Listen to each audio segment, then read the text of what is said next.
Hello, everyone. Hello, And good afternoon. Hello, good afternoon. hey, Kai, hey, Albert. Great to have you here. Thank you for having us. So, Absolutely. yeah, we're back with another StreamYard, and today's going to be quite special, I might say. It's, I think, the first project that's going to attempt to deploy their own paradigm, third-party paradigm. So I'm very excited to talk to you more about today about what are you doing, and what was kind of the inclination here. I'd like to welcome our audience, and thank you for everyone for joining. So quick round of introductions. I'm Faye, the BD manager here at Oasis. I'm not going to go too long about myself because I've been to quite a few of these, and I'll rather let our other guests talk more about what they do, and how they came about Oasis. So yeah, Albert, Kai, if you can share a bit more about DeltaDAO and your roles there, and maybe Albert, we can start with you, and then Kai, you can follow. Yeah, sounds fantastic. So, hello everyone. My name is Albert. I'm co-founder in the Web3 here at DeltaDAO. I'm involved in crypto since 2016. Back then, of course, with Ethereum. Since then, I have tested many different protocols, got involved in many different communities, and I have discovered Oasis already since a while ago. Back then, we have discussed an idea of releasing or developing like an academy for Oasis. I've seen that you have already something like this nowadays. It looks very good, so I couldn't have done better. Kudos to that. Fantastic to see this. As DeltaDAO, we have discovered Oasis again for our use case last year when actually I was on a meetup at Ocean Protocol. Matei was there as well. And then I was like, oh my God, they offer exactly what our clients need. And we have the rest of the technology stack and even our visions align. I think we will talk about this a little bit more, but yeah, just as a quick introduction, really excited about this. I have a technical background. And yeah, here I will also bring more technical perspective and handing over to our business lead, Kai. Thanks a lot, and thanks for the pleasure of being here and hosting us today and kicking this off. Actually, it's a pleasure. Since Albert already mentioned it, yeah, in the space since 2014, basically started with Bitcoin, you with Ethereum, but was more passive then, actively in the space since 2020. And yeah, my background is I'm one of the co-founders of DeltaDAO, but with the position of a business lead and also the lead of the GaiaX open source software community, which we are going to talk about a bit. So yeah, we have some common roots, we have common goals. Finally, it's all coming together. Yeah, and happy to tell a bit more about what we are doing, why we are doing it, and why this is coming together. Awesome. Thank you, guys. Yeah, Kai, I think we have a similar thing. I came in the crypto slightly later in 2017, but yeah, jumped in full time in 2020, and I say I never looked back. This space is incredible. Exactly right. How quickly everything's developing. And all the interesting stuff that we're able to build here, try out.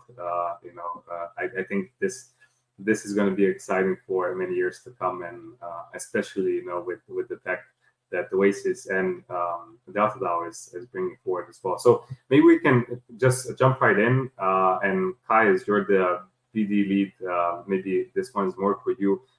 Can you share a little bit, like an overview of what DeltaDAO is? Its purpose, its roots, and what's striving to achieve. Yeah, absolutely. I had the pleasure yesterday meeting the community already on Telegram, also joined Discord. So first things first, very polite, warm, welcoming community you got there. Congratulations. This we do not take for granted. That's awesome to see. But coming to DeltaDAO, we started in 2021. We are a German software engineering company and mostly focused on digital service infrastructures, B2B, B2G, enterprise, institutional use cases mostly, and mostly active in Europe right now. So what we are actually building is decentralized data, AI, cloud service, infrastructure, exchange networks, and that successfully for almost 3 years now. What sets us apart a little bit is it's exclusively enterprise institutional focus, which is a bit different when it comes to the requirements, when it comes to the stakeholders, speed of things. Yeah, specialized in that niche.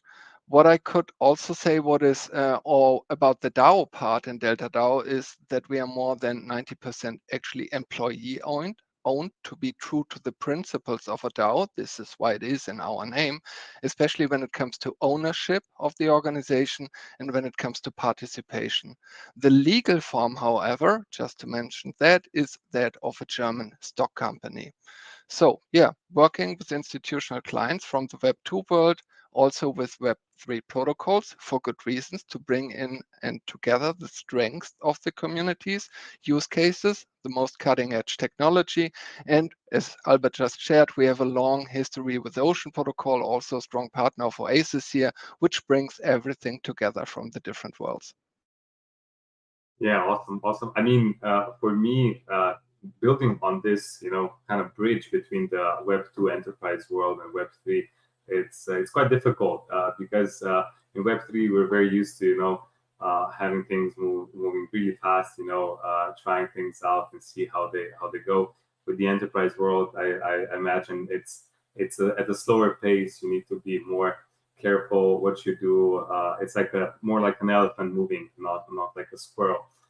And yeah, for you to take that on and try to bring this Web3 technology into that space and make it better, I think it's great to see. And yeah, that's why this partnership for us, it's also very special, because we believe that on-chain privacy can bring a lot of benefits to the enterprise world, and you tackling that from that angle is just great. And maybe if we step towards the more specific goals that you have with Oasis here, maybe Albert, you can share what are kind of the mission that we envisioned together for DeltaDAO, utilizing Oasis tech. Yeah, happy to shed some light on this. So the initial idea here is to develop a developer network for our current ecosystem. So to explain this a little bit, we are right now a leading integrator in GaiaX. So GaiaX is a European project. In a single word, it's basically a single digital European market. So for everything that you do with digital service, like you want to rent some storage, you want to rent some CPU power, some GPU power, whatever, you want to buy and access data, you want to buy algorithms, all these things should be done through this single interface. There are different kinds of implementations of this, so they just basically provide the framework. And we have done one of these implementations already since a while ago, right? So this already, almost 3 years already since we were working on this, on different aspects, of course. So one of these aspects of our, what we call the Pontus X ecosystem, is that we have a DLT layer. So this DLT layer is basically the common ground, the common truth also, where we have deployed the Ocean protocol. And this is then used to actually exchange data or data services in more general, as you can also, of course, sell other kinds of services, as, for example, as I just mentioned, algorithms. So what we're trying now to do as the next step is actually to bring in some features that are missing in this network. So this network is completely operated by enterprises and public institutions. So from day one, we had no control over this, but actually, as we like to call it, so it's open to everyone, owned by no one. So really staying true to the Web3 principles. So this is great. We have also something that is rather scalable. So this is also given. And we have also control over specifics like the consensus itself or the runtime layer and so on. So we can improve and update this over time. All these things are already there. That's not the missing part. What we are interested in, especially in our Oasis, is the security or like the privacy features that you add on top of that.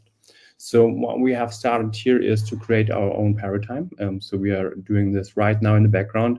I've just seen, if you are a very avid observer of Oasis, you will see in some scanners already that there is a new paradigm for the testnet. You can observe the development in real time, basically. So everything transparent here as well. As always, I love this about the Web3 space. And you can see that, yeah, we have implemented our own paradigm, which is now focused on bringing this additional layer of security and additional layer of privacy to the network. Because when we talk to the enterprises, what they always give us the feedback, oh, wow, this all works, this is great, this is fantastic, but there are still two things for us missing at least. So one thing is, I don't want everybody to see what I'm doing. So there should be some parts private and hidden and confidential, so that I can decide, okay, this part can be visible for everybody while this part stays between the parties involved. So this is one part that we can get through Sapphire in particular. And then the second thing here, and this is also one great thing that is given here for the paradigms, is that I can have a custom fee token. So I can choose what kind of token works for my particular use case. In our case, we are mainly, as I said, dealing with European companies and enterprises and public institutions. So they are all used to euro. So we have chosen a stable euro coin actually to deploy on our network. I'm testing this right now also with our partners Membrane Finance, who have developed EURO-E, which is completely regulated, so we can already use this in Europe. And now we're testing with this, and this will make it so much easier for us to actually explain on what this does, because then we can focus really on the economic part and not so much on the technical part. I'm a nerd. I love to talk about the technical aspects, but our business partners, of course, want to make business with that and implement use cases, and they don't want to focus on any tokenomics or understand what is in the background there. They just want to use the tech stack. So to sum it up, what we are doing right now is first develop a dedicated paradigm so that we can see on how the tech stack works. We can introduce our tech stack to the Oasis community and bring these worlds together, and also demonstrate towards our community, the Ponto6 community, the enterprise community, hey, these are the new features that you get on top of that. As we envision this further in the future is that if we manage to establish this as let's say base technology for the enterprise, for data spaces in general, that there will be several paradigms. So specific consortia will have their own paradigms. Maybe a company, because it's really big, will have their own paradigm. The important thing is that they can talk to each other, and then they can still have these like data spaces, as we call them, so that they are not completely excluded again. But this is something that we see in the future. For now, we are really interested in bringing them all together on one network and showing that they can actually connect and break open their data silos, so that they don't, they can actually utilize and monetize, of course, the data that is living in there. And Oasis offers all of this, so it's confidential, it's scalable, because you have the consensus layer and the paradigm layer, so the compute layer. It's customizable, so we can actually adjust this as we proceed, so we can pay attention to the needs of our enterprise customers and clients. So all these features are given here. That's why we're very excited to actually build this. Right now, we are in the proof of concept phase, so we'll test on how this works, what are the current limitations. Since we are also the first ones to actually implement this, we will give feedback. So far, excellent documentation, I must say. Everything worked out of box. This is very, we had experiences with other protocols, not mentioning any. It was a very different experience, let's put it this way. So far, we are very happy, and yeah, I'm also excited to proceed here and see on how we actually can show this technology to our partners next.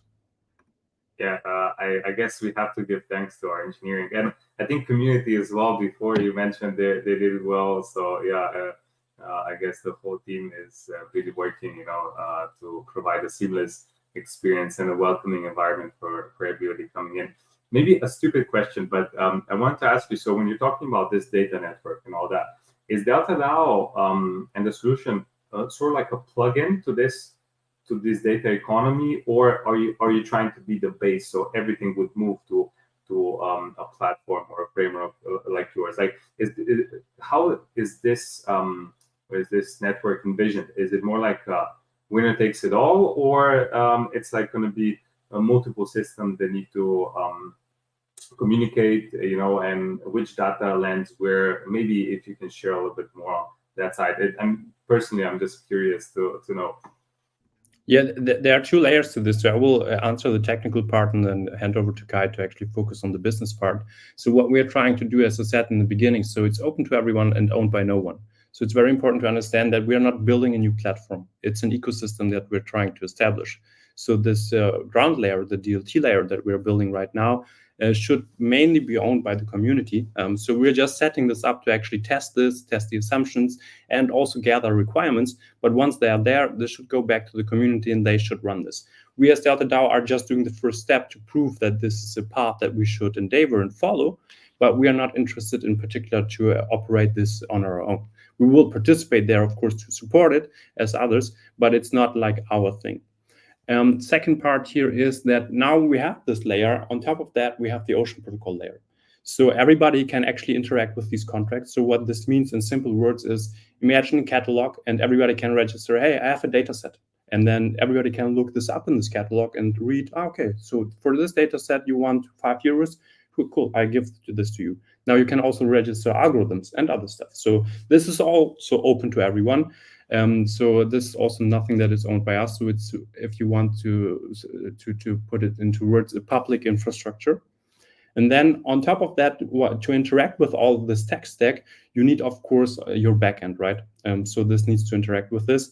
And the great thing here is, like, the main core stack is open source. So everybody can just deploy it. It's completely sovereign. They can do it on their own terms. What we offer, and this is also where the value for DeltaDAO comes, and then hand over to Kai, is that we offer this as a service, of course, as well.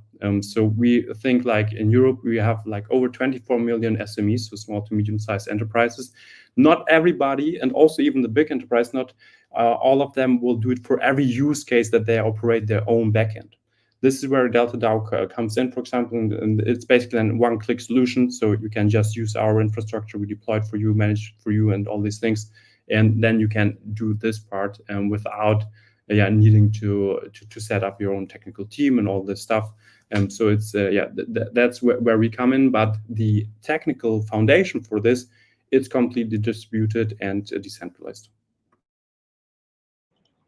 Yeah, thanks a lot. I would have gone exactly the same way, this layer approach, and there are a few pictures I really like that I think most people, even non-technical persons, can relate to.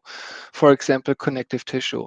Somehow you got to bring all of this together. So if you look at the physical infrastructure, the ground layer, the network, which is of course hardware and software defined, you need this. And in the best case, and this is very much desired by institutional stakeholders, it should be neutral, right? Because I will be collaborating with a lot of people there. And not all of them are my friends. Some are competitors. So it's always a trust issue if you talk in terms of a platform, this is owned by a competitor, or maybe not today, but maybe tomorrow or next year.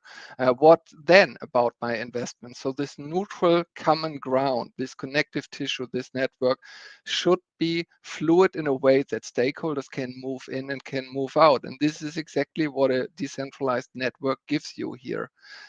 On the other hand, going to touch on that, what we are doing there and how we are doing it, not everybody will participate directly in the network. Maybe it's not their core business model, right? Maybe it's a future business model. But for step one, what they are most interested is their use cases and their existing business models should work in this environment. And this is where the bridge building or making the connections come in. What you mentioned, the second part, right? And this is where we help as well. So how do you actually connect to this? How do you connect your existing service, software as a service, cloud infrastructure, your data pipeline to this to make it available to more potential customers and collaborators, depending on where you're coming from? And this can be really low effort. It can be done basically in a few minutes to hours, and then you're able to connect to everybody. And you don't really need to worry about the infrastructure, knowing that there are different entities running it and not only your arch competitor or somebody who could be your main competitor controlling it in the future. And when we look at those use cases, they are quite different, but this is a general purpose technology, right? So it doesn't really matter if you're coming from the mobility, automotive domain, industry 4.0, manufacturing, aerospace, the needs are quite similar. And over the last year, we talked to all of them, we worked with all of them, and the basic needs that are really fulfilled here are mostly the same. They are looking for the same neutral space, easy ways to connect existing services at low cost and get a high degree of resilience, decentralization, availability. And yeah, while most are not native to the space, you know these terms. They are the core value propositions of what is actually enabled by this technology. And maybe going a bit further, when you look at how this dramatically changed over the last years, today we see in these projects invested in Europe, and Europe is not known as the super fast mover when it comes to cutting edge technology, while at the same time being a route to Web3 to a good extent. For example, Ethereum community in Web3, Europe is very much leading. Now we are seeing 9-digit numbers being invested in individual projects. And I would like to give an example in which domain we are on the way here and which market that actually is. People are estimating this, that within only the next years, 10% of the GDP, gross domestic product, is coming from these digitally driven services. And it's getting more and more, and it's accelerating, and we see it everywhere around us, right? And to give an example of some of these initiatives, how they actually value these layers, which we are just discussing. There are projects like the IPSAI CIS. It's an long acronym, Important Project of Common European Interest for Cloud Infrastructure Services, right? You could consider it also DePIN, Decentralized Physical Infrastructure Networks, which is a term more familiar in the Web3 space. In investments overall over the next years, it's across 100 projects, investing 7.8 billion euros in just that one project family, building exactly what we are describing here. Another thing that just happened today, European Commission just launched the next AI innovation package to have open accessible collaboration ecosystems, which is what we are doing here, and data spaces are at the core of it. That's just another 4 billion euros investment going in this domain. And what do they have all in common? All are looking for suitable infrastructure for such a digital service ecosystem. And this is exactly the building part we are doing. But there's some more, especially when it comes to enterprise stakeholders, and we can touch on them as well. Yeah, thanks for that overview.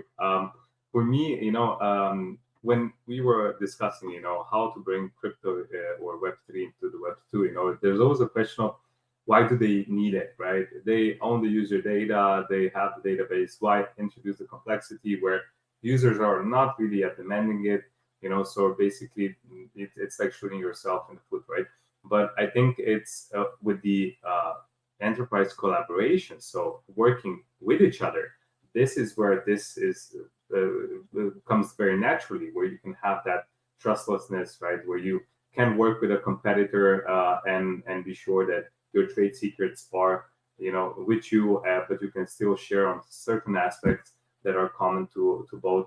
So I would say, yeah, that this where DeltaDAO is working in the field it's working at, this is really where I can see the DLT blockchain technology thriving, right? Because you can remove a lot of these blockers that maybe in the past were there because it was hard to share data and have that data sovereignty still, right? So maybe when we were just touching on these leading brands and all that, if you can share a bit more specifically, like an example, how does a collaboration? We saw, interesting names in the Pontus graphics.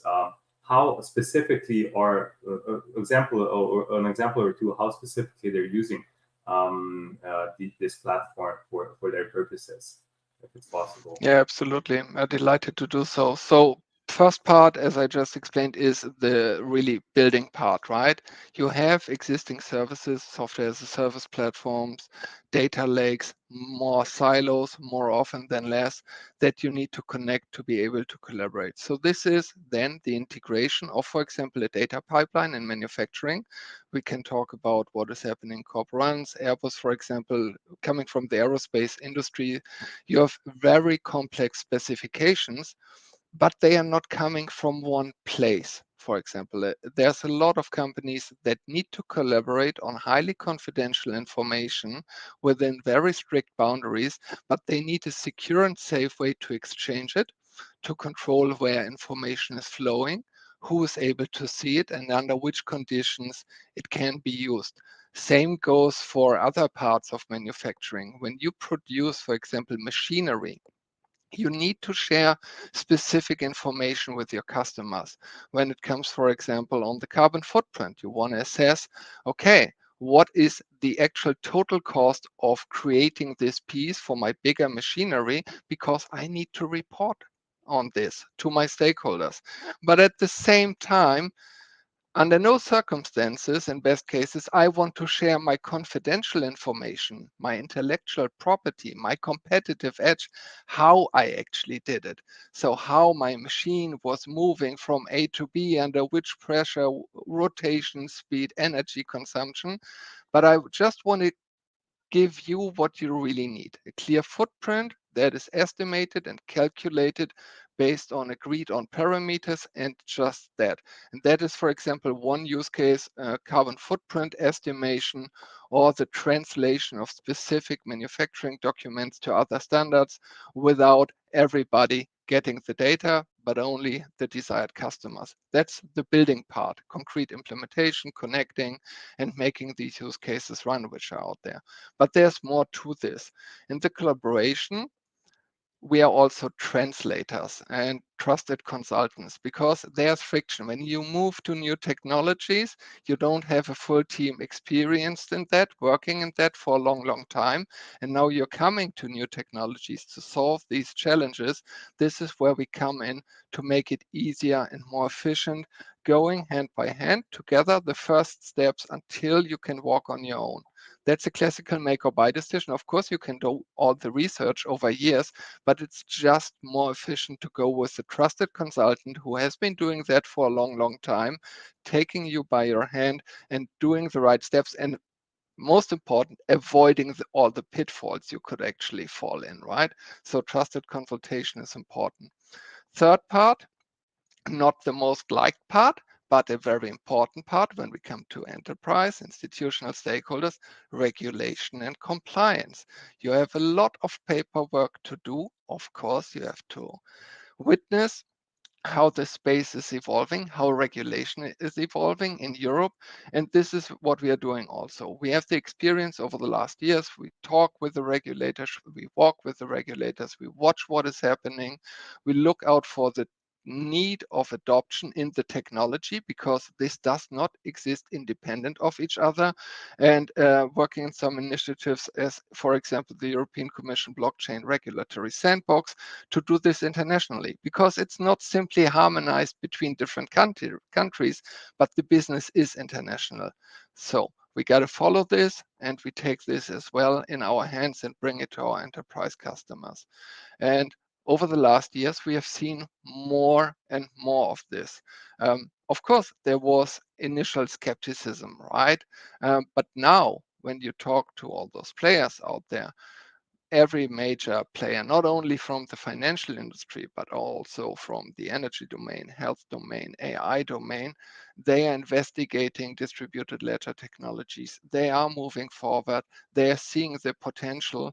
And it's really actually quite rare that you find somebody who knows the technology and does not believe there's value for the core value proposition it brings, resilience. And this is noticed more and more by businesses, and the skepticism is going down. And you actually want to reduce dependencies. This is why our open source approach and the transparent approach we have here is so important to them. All this generates trust and experience and the ability to walk on your own. And this is the full scale how we work with enterprises. And you cannot just win in one dimension. If you just have the most excellent technology, but not the rest, it doesn't really work out, because the technology in itself needs to be translated, needs to be cut into pieces, and first and foremost, it needs to be suitable to the use case. And the majority of use cases, the big ones, are already out there, and this is why this bridge building is so important. Thank you for this answer, Kai. I think it showcases quite well how in demand this technology will be in the future. And I touched a little bit on the topic of regulation and all that. And since we're already a half an hour in, I can't believe it. It's going quickly. I will look at some question from the community. And one is, which organizations are using the platform, and with the stable regulated tokens, how do they feel about using crypto? This is the question from the community. Yeah, very good point. And after 3 years, we have some good answers to this. We started basically from zero with perceived as magic technology stack. We can touch onto that. So for the initial time where we actually deployed this and made it work as the first minimal ecosystem, people just couldn't believe this is actually working, right? And then they found, okay, it's a Web3 case. What does it actually mean? And then quickly, naturally, it comes up the topic of regulation and how is actually crypto embedded into this, right? And then you have to do all the education. Okay, blockchain technology, smart contracts, crypto. How do you stitch it all together? How is it interrelated? How does it function? So when it comes to the acceptance of crypto tokens, there are reservations for good reasons. As everybody knows in the space, that's volatile. You do not exactly know what you get from the beginning unless you have decent experience, a background, or an advisory team helping you. And this is also highly important for regulation, as you want to protect your investments. And we are talking about companies. You can look up all the validators in the existing network, large cloud providers, for example, Ionos, Exoscale, Exion by Electricité de France from Europe, or when we look at the aerospace domain, for example, Airbus is one name one could drop there, and also manufacturing players. So they do not easily buy into this. How did we address it? For example, we waited quite some time to find the right electronic money which is available. And this is a good thing when in Europe, yeah, everything is regulated and sometimes over-regulated, but once you got it and it's really hard, you know you can actually use it in this space. So this is, for example, how we came to EuroE, which is regulated European electronic money, and this is one-on-one cash equivalent. So you don't have this exchange where you have to really educate and work with your accounting. You have to think of all the taxes. You can just interchange it one-on-one, as we have with different stable coins and different currencies across the world. And this really reduced the barrier to get started. If you know I'm earning a euro here and that's a euro on my bank account, this really helps. And that's also one of the reasons why we started this, to integrate this really deeply. When it comes to the acceptance of other tokens, yeah, we use them. For example, for access to given services, what you call it utility token. Absolutely important.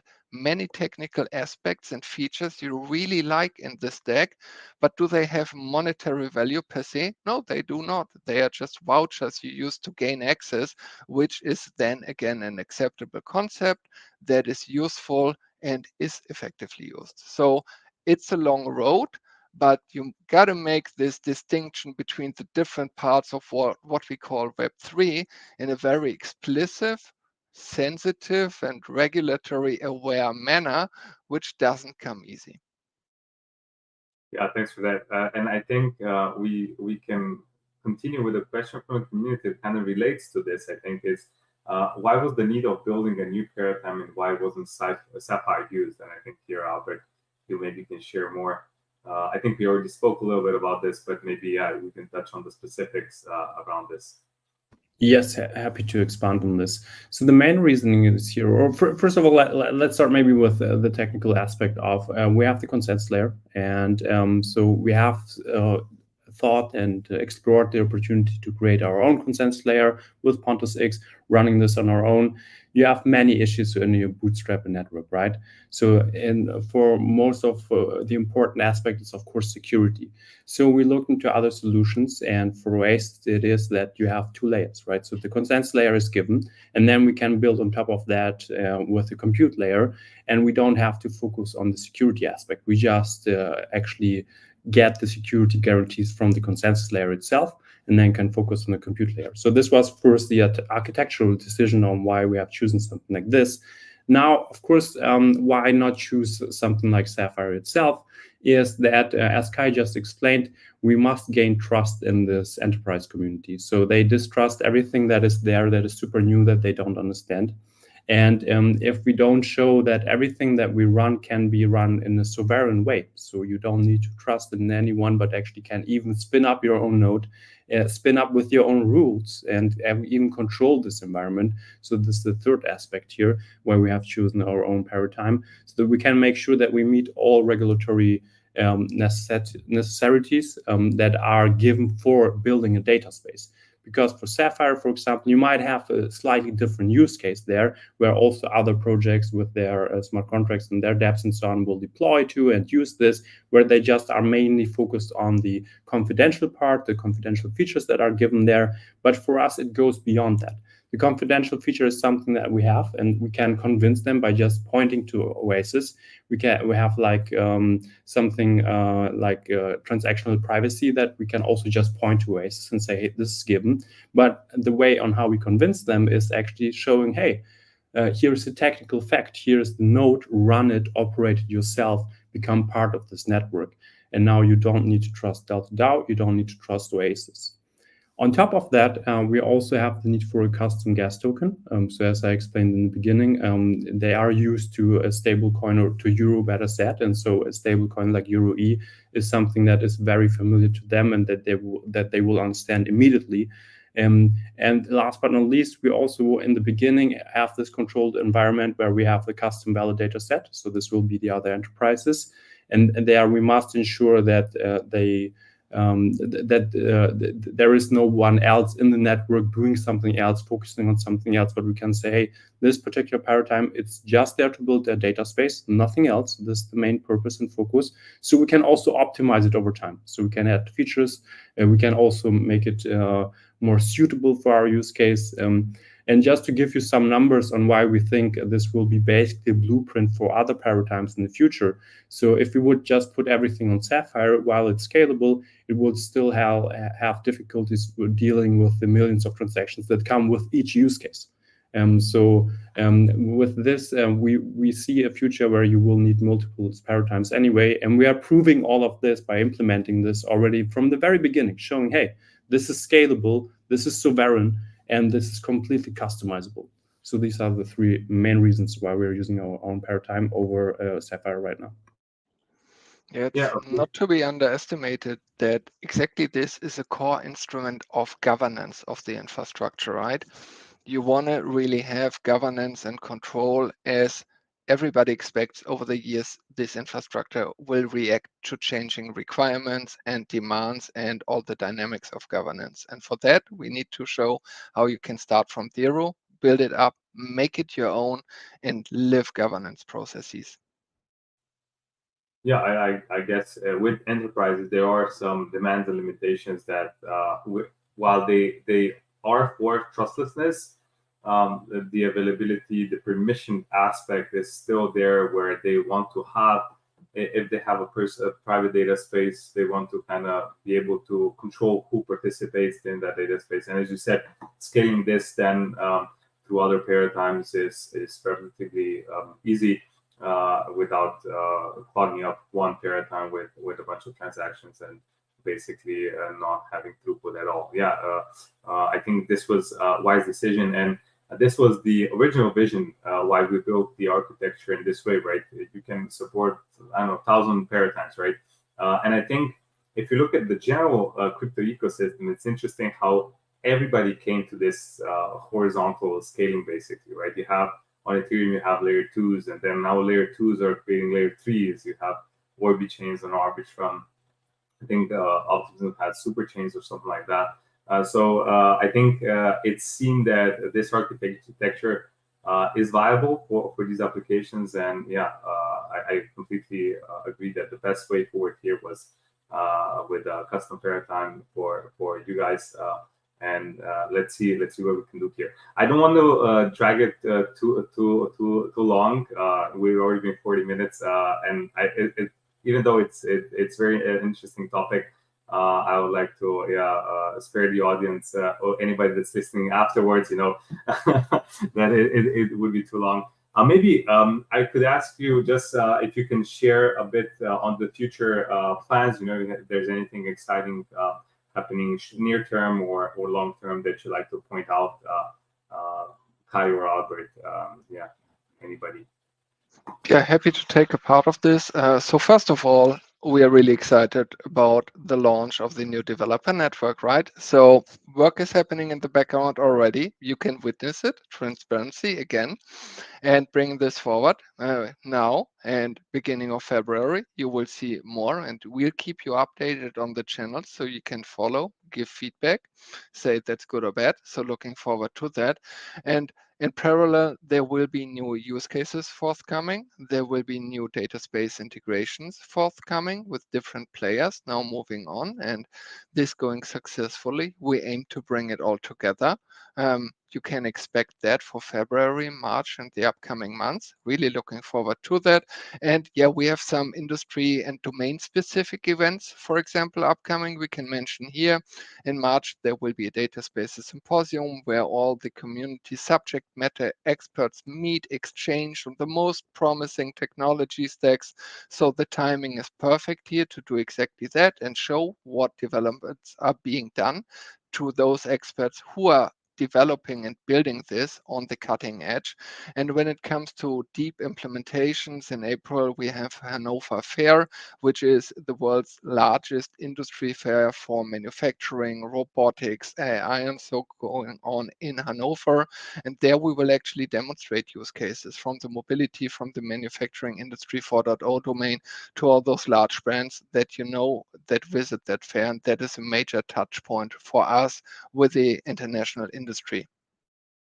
Yeah, and in addition to that, we will also be, of course, part of different and various Web3 events, and we will most likely also join the folks of Oasis Foundation and present there on what we have built here together, as we really want to bridge those worlds, right? So as Kai just mentioned, we are also a lot in this old world to actually explain and show that the technical capabilities are there, but at the same time, we must also educate the Web3 audience about the use case that already exists and what they need to build to actually implement them into the Web3 ecosystems. Yeah, fun fact, I think in my previous life, previous career, I was at the Hanover fair, and I can confirm it. That's huge. Yeah, so bringing this stack here, it can get a lot of eyes on it. Yeah, so really exciting stuff. I'm as I said, I'm very much looking forward to what we can build here and above beyond the initial proof of concept that we will be building now, but later on when the use cases, the adoption comes, I think this is going to be a very good sector to be in, and yeah, we're very happy to have you here. Any closing thoughts from your side, Albert, Kai? It's a true pleasure. Couldn't have wished for a better start. And yeah, now we get our hands dirty and we get the message out and actually demonstrate it's working, because that is what is needed to foster adoption. I think perfect last words also from my side. Really excited. So just to envision this, like 3 years ago, we already had this vision, and also others like the Oasis Foundation and also others in the Web3 community. Back then, in parallel, GaiaX happened, and they had the same vision as we did, but with completely different terms. And then we have read the white paper there, and thanks to Kai, he realized, oh, this is actually a match. They want to build the same as we do. And so industry is ready, Web3 technology is ready. So we really need just to build this bridge to show that you can implement this use case. And the time is now. So we have prepared everything. And now it's the last piece missing here, and that we are getting into this to actually really make it usable and scalable in the next step. So 2024, very exciting year. Yeah, I agree. I think the timing is perfect. We're just brewing on the next. I don't want to jinx it, but it's looking good for the crypto ecosystem in general. And with the interest in the general crypto ecosystem, the interest on the other side grows as well, right? So I think timing is perfect. Next 2 years are going to be explosive, I think, for the whole space. And I think we just hit the ground running the right time. As I said, excited to see what we're going to have here. Thank you everyone for joining. It's been a pleasure for me. Hope it was for you as well. And I think we're going to do another one in a month or two to talk a bit how things are going, give an update to the community, and see what's happening in the enterprise world. Thank you very much, Kai, Albert. Thank you everyone for joining, and yeah, speak to you guys soon. Again, bye-bye. Thank you.